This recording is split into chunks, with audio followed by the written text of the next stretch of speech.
was a paddle challenge and adventure that I'd always wanted to do. It's the sea strait sandwich between Northern Ireland and Scotland. And I've done a lot of prone paddling on the seas and locks, but never done a full open sea crossing, so I decided to give it a crack, and I paddled to raise funds for palliative care charity Highland Hospice. The North Channel route takes you over 35 kilometres of open sea between the start point here in beautiful Donaghadee in County Down in Northern Ireland and over to Port Patrick on the Rhines of Galloway on the Scottish side. The Atlantic Ocean meets the Irish Sea here, so there's huge volumes of water pushing through the narrow gap. So it's well known for its strong tides, erratic currents and exposure to Atlantic weather systems. So how's the preparation been leading up to this? Preparation's been good. It's been long, a lot of long paddles, building up since about April. Before that, a lot of miles on the ski erg in my garage. And since then, yeah, just building the miles up on the locks and seas. So it's good. A lot of the base training we did do on the ski erg, yep, just to prepare for the duration you have to do in the water. So the training is very structured. It's progressive, making sure that we get that base right, and we get the speeds right, we get the heart rates right, and then we gradually increase the length of his paddleboards. What's your main motivation been, for taking on this incredible challenge? Yeah, well, a lot of people have asked me why, and I guess for me it's less about why and more can I do it, I think, is probably my motivation. So just testing myself, seeing if I can actually paddle across this stretch of water that's over here, yeah, by my own steam on my own board. So how does Dad and Coach feel on the morning of the challenge today then?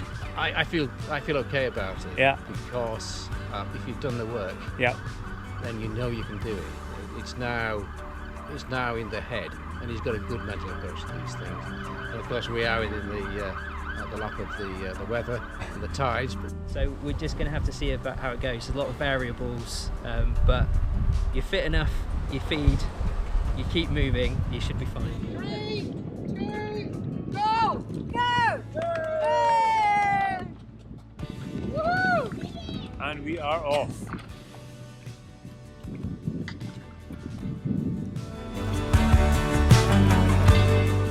So here we are with Jacqueline on the support boat. So what's the name of the boat we're on today? This is Egrioch, so it's Irish for infinity, and we just got this boat in the early part of this year, so it's new to us, and we purchased it from our very good friend Charles Stewart. We've just left from Donaghadee, which is our famous lighthouse here where a lot of the swims start, just shortly up the way at Robbie's Point, and our heading will be for Port Patrick Harbour, so about 60 degrees heading. And how critical is getting the right window for weather and to attempt something like this when you've got all the tides at play and the wind as well? So we have every app going, and none of them tell us the same story. So yes, there's always an opportunity and a very small window sometimes, yes, just to get out and deal with the rush of a 6-hour tide north and the 6-hour tide south. Yes, the tide's running north and south, but the swim has to cross, or the event has to cross east to west, so you're always travelling across a current. Yeah. So that's very challenging. And then obviously the movement of water through such a narrow body is also challenging.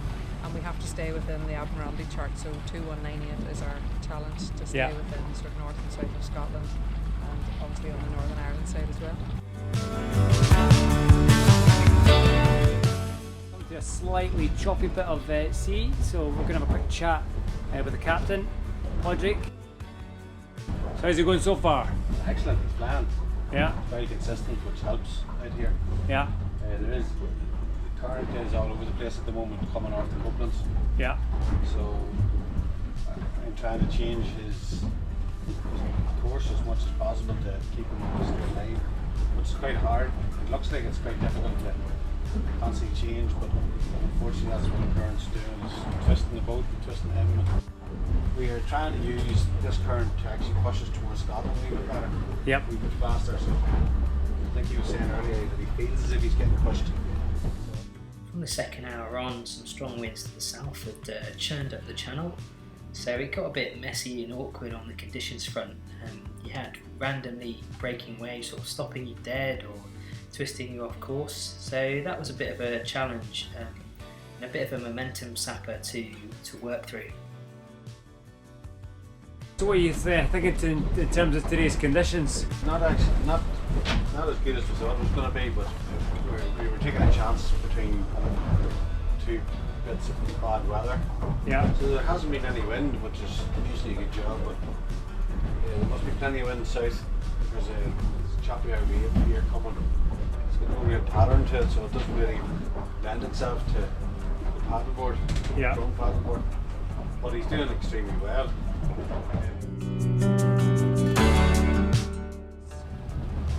And there's the map. Shows where we are. And there is James. Still hard at work on the board. As we got out into deeper waters and out over Buford Dyke, the swell was still messy, but it had built up a bit more of a pattern. Unfortunately for me, it was sort of head cross from the southeast, so it stayed sort of pretty tough on the paddle conditions. And at this point, it was turning into a bit of a physical and mental dogfight against the conditions. Compared to my normal paddle speed, I knew it wasn't quick. So at this point, it was just about making it across to Scotland. The ebb tide is quite strong here at the minute. Yeah. It's starting to slack at the minute, but we're still getting pushed away north, more so than we would need, so that's going to add distance onto us course. Once this tide starts to slack a wee bit, his speed will pick up because we're hitched against it at the moment. Yep. Just so we're not losing much ground, getting pushed north. So yeah, it's going good. Good spirits. The last 10k in towards Scotland, you had to make one final punch through the sort of tide and the swell. But once you did, the conditions eased slightly. But I think I definitely spent all my biscuits by that point.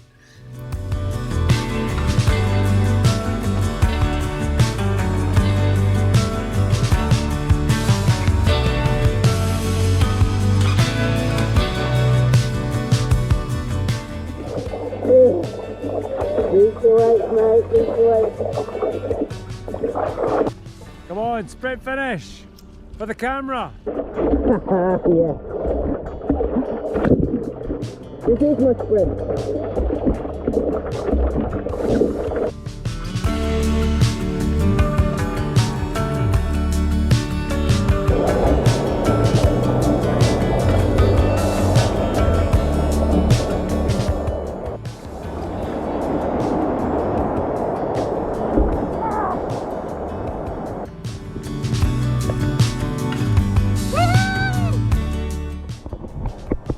Okay, I've just landed in Scotland, having paddled from Northern Ireland.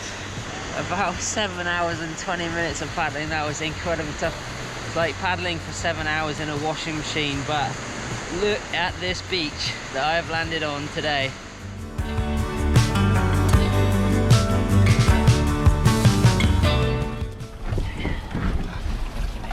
Well done, just watch your back in this here.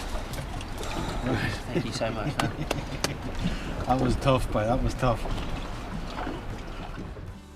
Reflecting on the paddle, it had a lot of tough moments, but it was also an amazing experience. What struck me most is that open sea crossings are a pretty unique paddle experience. And once you leave the shore, you're pretty locked in, you're exposed to whatever the sea throws at you, and that's a pretty awe-inspiring feeling, being out in the open sea. It's a sort of a physical and mental space you just can't really replicate in day-to-day life.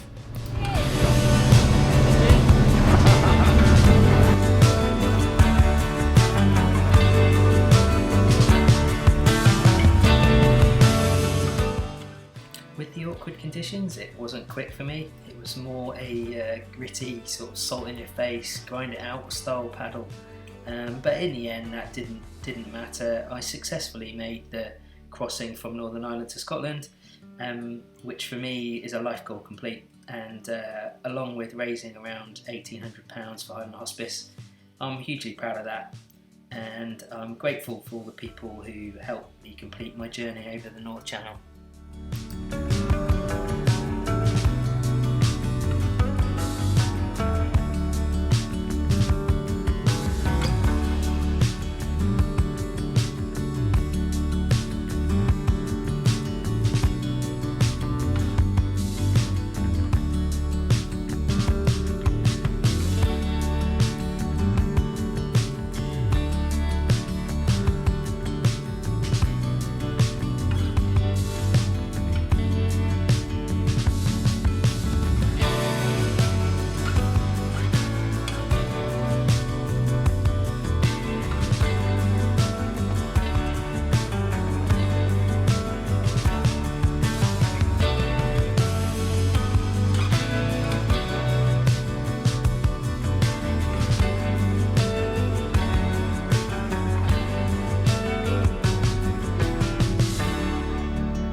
Ireland to Scotland.